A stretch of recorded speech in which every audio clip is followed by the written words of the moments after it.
I really, really wish that I had known about this club 4 years ago when I first came to University of Washington. Hi, my name is Max. I'm just a guy that comes out every now and then to go sailing. So we're gonna go in this boat, that way, sail, and then come on back. You just need a little bit of alcohol? It should be snug. Did I do You'll see correctly? the shape later. What? You can check it by just pulling. So what it'll do is pull Yeah. in this direction. It's probably when you like work it. Yeah.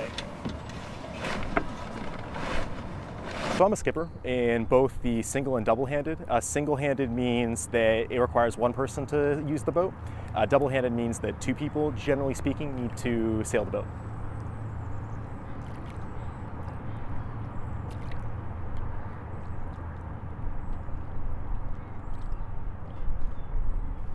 So this club is incredible. In terms of having the access to the water as a University of Washington student, I can't believe this is here. I've been to at the university, I'm a current PhD student for 4 years. And if I had known about this club earlier, I would have totally joined way sooner. The freedom and the access that they have, I guess that's why I like it. So I used to be a professional kayaker, and one water sport very much translates into another. I used to do a lot of whitewater and a lot of just kind of understanding how fluid flows move.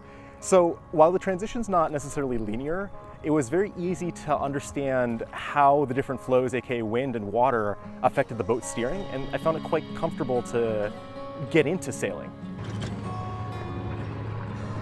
You might have to paddle too. Maybe. So right now we're doing okay. I can take a paddle right now. We're kind of upwind.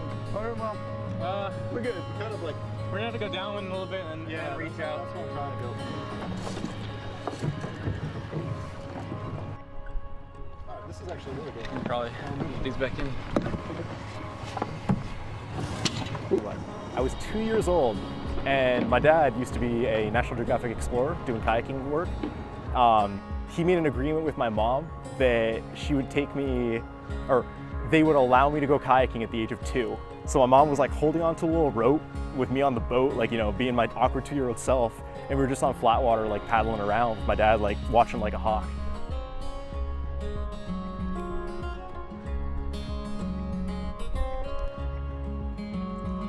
There's a freedom associated with it, definitely. I think that the first and foremost was that freedom, that quiet, that ability to get out there, be with the water, be with the environment, be with nature, you know, see Mount Rainier and all its stratovolcano beauty. You know, you got Seattle, and although you don't really think about it, Seattle's a loud city, obviously not as loud as places like Chicago or Philadelphia. It's very rare, well, this is a great example right here. It's hard to find those quiet spots. And I'd say this is probably among the only places on campus where, unless there's a biplane flying overhead, it's super quiet, like all the time.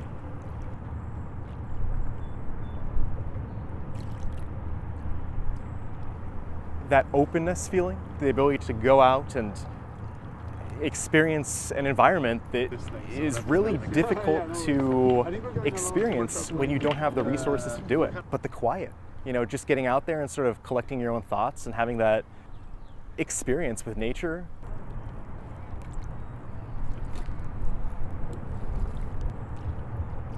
Maybe a little higher, but I thought you meant the knot on the rock side. okay. I know it sounds corny, but there is something to be said about that, especially since it's right here we're next to the stadium. Like, to have this right here as opposed to going 2 hours to go hiking, it's an amazing resource to have. But having an environment where you're with a bunch of other people with no distractions really, you know, where you're all kind of present, you're all there, it's very intimate, it's very different from the kind of go-go of a PhD program or the go-go of really the Seattle city. And just kind of sharing that experience with others, that's by far the quintessential experience.